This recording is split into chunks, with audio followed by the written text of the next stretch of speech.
All right, geometry students, we are going to review how to solve proportions. This will lead us into our similarity chapter. So this is kind of a pre-lesson for the start of the chapter. Our learning target is I can solve proportions with unknown values algebraically. So we're going to start with sort of the easiest method. And I always encourage you when you look at a problem, if you don't have to use like the quickest kind of shortcut, that you just use your mathematical part of your brain and think logically about it. So that's kind of what this first method is about.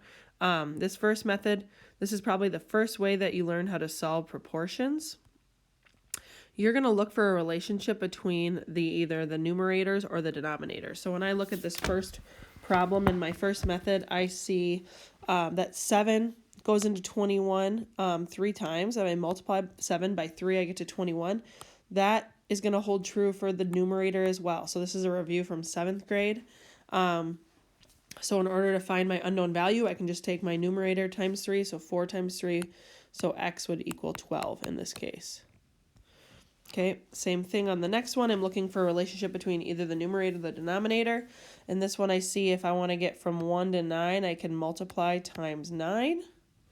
So if I do the same thing on the bottom, x would have to equal 36. So if you're like, how is she doing that? Well, let's just think about this, right? We're just creating two equivalent fractions or two equal ratios. So if I was going to reduce 9/36, I would divide the top and the bottom by 9. If I did that, I'd get 1 out of 4. And 1/4 obviously equals 1/4. Okay? So again, we're looking at two ratios that have to be equivalent. So on this bottom one, I notice right away that 6 would fit into 35 times. So I can use that same relationship to find my unknown numerator. So 7 times 5 would be x has to equal 35. So again, pretty much a review. You guys have probably did this in like 5th or 6th grade. And then we're going to talk more about kind of algebraic reasoning and thinking in the next slide. Okay, so the second method, so right now, like this first one I'm looking, I don't see an easy relationship between 4 and 7.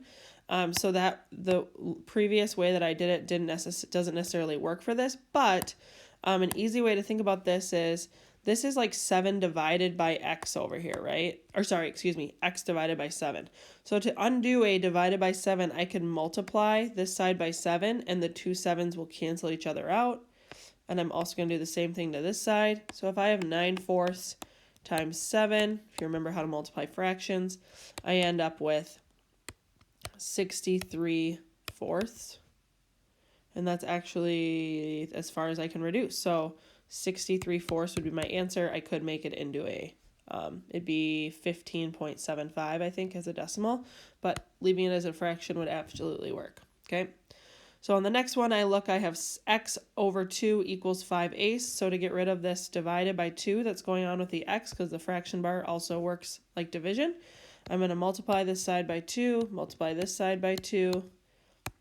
On the left, my 2's end up canceling each other out because they're inverse operations. And I'm left with 10/8, which we'd want to reduce to 5/4. So x equals 5/4. On the last one, you might ask yourself, well, it's 4 over x, right? 4 over x, so I can't undo when the 4 is on the top and the x is on the bottom. It makes it a little bit tricky. Well, this is a property of proportions or ratios that if 4 over x equals 20 over 12, then I can flip these two and keep the proportion equal. So if I flip them both to their reciprocals, they still are equal ratios. So think about it this way, right? If you have 1/4 is equal to 2/8, we know those two fractions are equal. If I flip these, 4 over 1 is equal to 8 over 2, right? So that's a little bit easier to recognize this property of ratios when I flip to the reciprocal. So now I can multiply both sides by 4, and I end up with x equals 48 over 20, which I probably should have reduced this before, but now I can see that I can divide both of them by 4. So I'm left with 12 over 5. So again, this is probably looks familiar. It's really just solving mostly solving one-step equations. At least the first two are. And then this third one we had to apply a little bit of background knowledge about proportions to make it easier on ourselves. So the last method, again, you could use the method we just showed you, but just to remind you about this last method, because it's going to come in handy for kind of some special circumstances. What holds true about two equal ratios is that their cross products are always equal. Okay, so you probably remember this from solving a while ago. But what that means is if I multiply the numerator and the denominator on one set and the other set, they have to equal each other. So you probably learned this again in 5th or 6th grade. So I'm going to go ahead and do that. I have x times 10 would just be 10x. And then I have 3 times 8 would equal 24.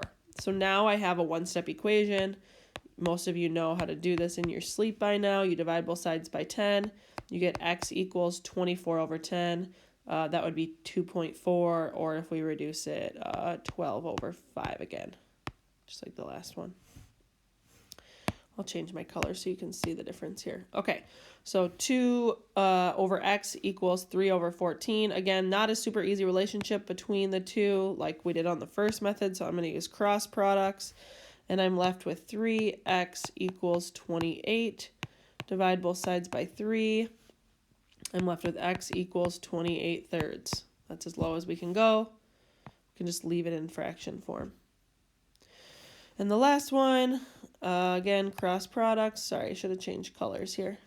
I'm left with 10x equals 27. This is very similar to the first one. Divide both sides by 10.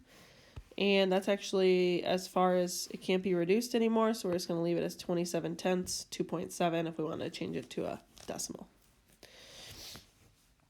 All right, so here is our method number 3. So exactly what we did, but this is a special case, right? So now you might recognize that this is different than the other problems because there is a variable on both sides of the equal sign, but that's okay. So we're still going to use cross products.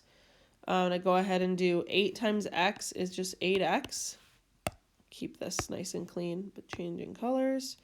Now I'm going to do the other cross product set, which is x minus 3 times negative 2. Now be very careful when you write this. I'd put the constant that's by itself out front, and then I would put parentheses, because what happens is students, I'll write how students do it up here. They do x minus 3 times negative 2, and then they forget that they actually need to distribute this negative 2 to both terms from the numerator on the left. So I like to rewrite it right away with the constant out front, and then we can easily see that we're going to need to distribute. So now this is a multi-step equation, which I did with my algebra students this year, right? So 8x equals, we have negative 2x and then negative 2, and there's a minus 3, so that's going to become a plus 6. And now we're just solving for x. So pull this back out of your memory bank. We got to get all the x terms on one side. So I'm going to add 2x to both sides. I'm left with 10x equals 6. Then we'll divide both sides by 10, and we're left with x equals 6 tenths, which we would reduce to 3/5. And you could absolutely go back and use a calculator and plug that value in here and make sure the two quantities equal each other. So that is our review of solving proportions algebraically.